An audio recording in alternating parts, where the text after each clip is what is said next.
এলাকার এক মহিলাকে বিয়ের প্রলোভন দিয়ে যৌন ব্যবসায় নামানোর অভিযোগে গ্রেপ্তার এক যুবক। ওই যুবকের নাম শফিকুল বিশ্বাস। তার বাড়ি মুর্শিদাবাদের দৌলতাবাদ থানার কালুপুর এলাকায়। অন্যদিকে ওই ঘটনার পর উদ্বেগ দেখা দিয়েছে হরিহরপাড়া এলাকার সাধারণ মানুষের মনে। পুলিশ সূত্রে জানা যায়, ওই যুবক ওই মহিলাকে বিয়ের প্রলোভন দেখিয়ে আসানসোলের কুলটি থানার নিয়ামতপুরে রেড লাইট এলাকায় যৌন ব্যবসার কাজে লাগায় বলে অভিযোগ। এর আগেও একাধিক মহিলাকে ভয় ও প্রলোভন দেখিয়ে পতিতালয়ে নিয়ে যায় বলে অভিযোগ। গত 6 ফেব্রুয়ারি হরিহরপাড়া থানায় লিখিত অভিযোগ করেন মহিলার পরিবার। অভিযোগ পেয়ে হরিহরপাড়া থানার পুলিশ তদন্তে নামে।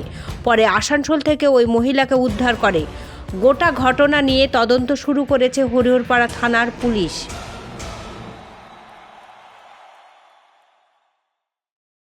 সুনিতা, মুর্শিদাবাদের সর্বকালের সেরা এবং ঐতিহাসিক বস্ত্র প্রতিষ্ঠান।